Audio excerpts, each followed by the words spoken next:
ខ្ញុំប្រកាសណាសូមនមស្ការចំពោះសម្ដេចអគ្គមហាផ្សង្ឃរាជទាំងពីរគណៈសម្ដេចព្រះរាជាគណៈព្រះថេរានុថេរៈគ្រប់ព្រះអង្គជាទីសក្ការៈសូមក្រាបថ្វាយបង្គំចំពោះប្រកាសណាជាម្ចាស់ជីវិតតម្កល់លើត្បូងគ្រប់សម្ដេចឯកឧត្តមលោកជំទាវលោកស្រីអ្នកនាងកញ្ញាលោកយាយលោកតាបងប្អូនជូនលោកជាតិទាំងអស់ជាទីគោរពថ្ងៃនេះខ្ញុំសូមលើកយកមួយមាត្រាទៀតនៃក្រមរដ្ឋបវេណីរបស់យើងនិងបន្តទៅដល់មាត្រា20នៃក្រមរដ្ឋបវេណីដូចនៅក្នុងមាត្រាមុនខ្ញុំបានរៀបរាប់ជាហោហាយហើយណាពុកម៉ែបងប្អូននិយាយពីសកម្មភាពនិយាយពីសមត្ថភាពនៃការធ្វើសកម្មភាពបាន3 4 5មាត្រាមកហើយថ្ងៃនេះយើងចូលដល់មាត្រា20និងនិយាយអំពីអនិច្ចជនដែលត្រូវបានអនុញ្ញាតឲ្យប្រកបអាជីវកម្មហ្នឹងគឺការធ្វើជំនួញហ្នឹងពុកម៉ែបងប្អូនណាចឹងទេអនិច្ចជនអាចប្រកបអាជីវកម្មបានបើកាលណាអ្នកមានអំណាចមេបាឬក៏អ្នកអាណាព្យាបាលសម្រាប់អនិច្ចជននោះអនុញ្ញាតឲ្យធ្វើនៅអាជីវកម្មនោះច្បាប់ចាត់ទុកថាអនិច្ចជននោះមានសមត្ថភាពដូចជានិច្ចជនដែរអញ្ចឹងគាត់មានសិទ្ធិចាត់ចែងធ្វើជំនួញធ្វើសកម្មភាពជួញដូរជាដើមលក់ដូរប្រកបអាជីវកម្មដូចជានិច្ចជនដែរដូចជាជនដែលមិនត្រូវបានកម្រិតសមត្ថភាពអញ្ចឹងដូចជាជនដែលមិនត្រូវបានកម្រិតសមត្ថភាពដូចជាមនុស្សទូទៅយើងនិយាយសួរស្រាប់ដូចមនុស្សទូទៅឬក៏ដូចជាជនដែលមិនត្រូវបានកម្រិតសមត្ថភាពហ្នឹងចំណុចមួយនៅក្នុងមាត្រា20នៅក្នុងចំណុចទី2នៃមាត្រា20ដដែលនេះច្បាប់អនុញ្ញាតឲ្យប្រកបអាជីវកម្មបានដូចគ្នាប៉ុន្តែ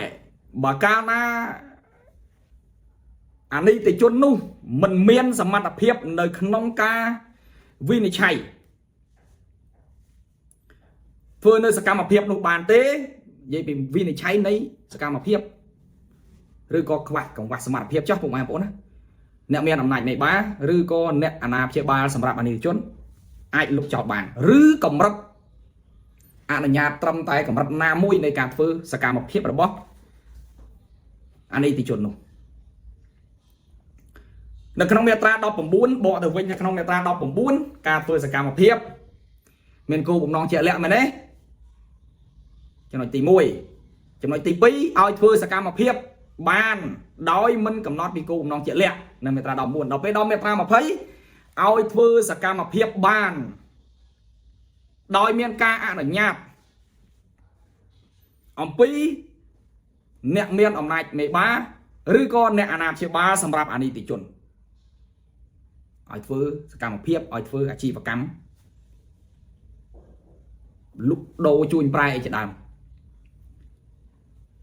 ទៅតាមទំហំទៅតាមកម្មវត្ថុនៃអាជីវកម្មនៃអនិច្ចជននោះបានធ្វើដល់ពេលដល់មកមាត្រាដដែលនេះចំណុចទី2គឺអនុញ្ញាតឲ្យធ្វើដដែលប៉ុន្តែសកម្មភាពណាមួយដែលលើសពីសមត្ថភាពដែលអនិច្ចជននោះมันអាចបំពេញបានទេអ្នកអំណាចជាអ្នក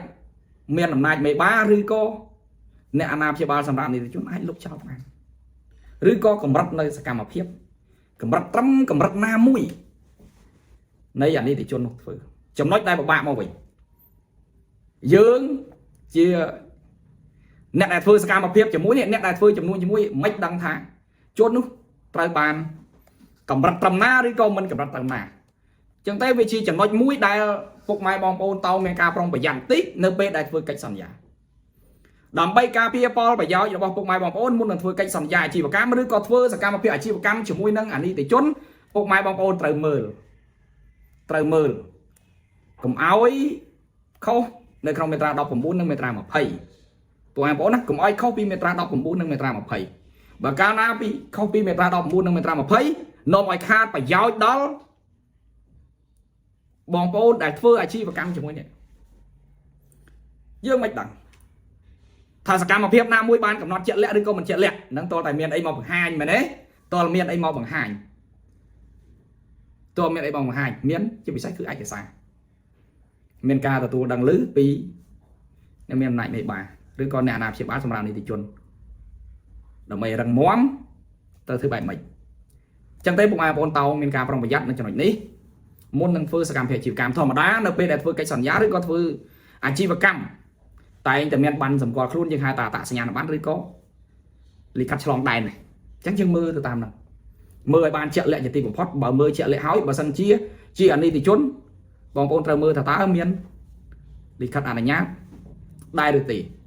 មានលិខិតអនុញ្ញាតដែរឬទេមានការអនុញ្ញាតពីអ្នកមានអំណាចមេបាឬក៏អាណាព្យាបាលសម្រាប់អានីតិជននឹងដែរឬទេលើកលែងតែសកម្មភាពប្រចាំថ្ងៃពុកម៉ែបងប្អូនមិនជារឿងអីប្រយ័ត្នទេសកម្មភាពប្រចាំថ្ងៃទិញស្ករទិញប៊ីចេងទិញទឹកសុទ្ធទិញភេសជ្ជៈអីញ៉ាំជាដើមដែលពុកម៉ែបងប្អូនគិតថាជាសកម្មភាពរស់នៅប្រចាំថ្ងៃតិចតួចនឹងមិនចាំបាច់មានការប្រុងប្រយ័ត្នភ័យអីទេបើសកម្មភាពទាំងឡាយណាដែលធំតាក់ទងទៅនឹងការតាក់ទងពីការធ្វើចំនួនជួញប្រែឬក៏ធ្វើអាជីវកម្មពុកម៉ែបងប្អូនត្រូវតោងប្រុងប្រយ័ត្នដល់ចំណុចនេះពុកម៉ែបងប្អូនណាកុំឲ្យខាតបង់នៅផលប្រយោជន៍នៅពេលដែលសកម្មភាពមួយចំនួនបានធ្វើទៅហើយធ្វើជាមួយអានីតិជនអ្នកមានអំណាចមេបាឬក៏អ្នកអាណាព្យាបាលសម្រាប់អានីតិជនមើលទៅថាសកម្មភាពនេះខាតប្រយោជន៍ដល់អានីតិជនគាត់មានសិទ្ធិអាចលុបចោលបាននៅពេលដែលលុបចោលបាននឹងខាតប្រយោជន៍ចឹងតែពុកម៉ែបងប្អូនមុននឹងធ្វើកិច្ចសន្យាត្រូវមើលលើឯកសារឲ្យបានជាក់លាក់ខ្ញុំបកណានឹងអានមាត្រា20នៃក្រមរដ្ឋប្បវេណីចែកជូនពុកម៉ែបងប្អូនបានស្រាប់ទាំងអស់គ្នាមាត្រា20អានីតិជនដែលត្រូវបានអនុញ្ញាតឲ្យប្រកបអាជីវកម្ម1អានីតិជនដែលត្រូវទទួលការអនុញ្ញាតឲ្យប្រកបអាជីវកម្មមួយប្រភេទឬច្រើនប្រភេទពីអ្នកមានអំណាចមេបាឬអាណាព្យាបាលសម្រាប់អានីតិជនត្រូវមានសមត្ថភាពដូចនីតិជនចំពោះមុខចំណា2ក្នុងករណីដែលបានកំណត់ក្នុងកថាខណ្ឌទី1ខាងលើនេះប្រសិនបើបានដឹងថាអានីតិជនមិនអាចបំពេញកិច្ចការអាជីវកម្មនោះបានអ្នកមានអំណាចមេបាឬអ្នកអាណាព្យាបាលសម្រាប់អានីតិជនអាចលុបចោលឬកម្រិតនៅសកម្មឬកម្រិតនៅការអនុញ្ញាតនៃការប្រកបអាជីវកម្មនោះបានចឹងទេវីដេអូថ្ងៃនេះខ្ញុំមានតែប៉ុណ្ណេះទេណាខ្ញុំបកណាសូមក្រាបថ្វាយបង្គំលានិងគោរពលាសូមអរគុណ Daily Poster ខ្ញុំបាទមានទទួលធ្វើស្លាកយីហោគ្រប់ប្រភេទមានស្លាកយីហោប្រភេទមានភ្លើងឬអត់ភ្លើងអក្សរកាត់អាគ្រីលិកជាប្រភេទមានភ្លើងក្តីអត់ភ្លើងក្តីសាញបតប្រភេទកស៊ូ banner ឬក៏ sticker បាត់លើ sport មាន J flat មានជើងបញ្ឈរមុខហាងមានភ្លើងក្តីឬអត់ភ្លើងក្តីនិងស្លាកយីហោផ្សេងតូចធំគ្រប់ប្រភេទ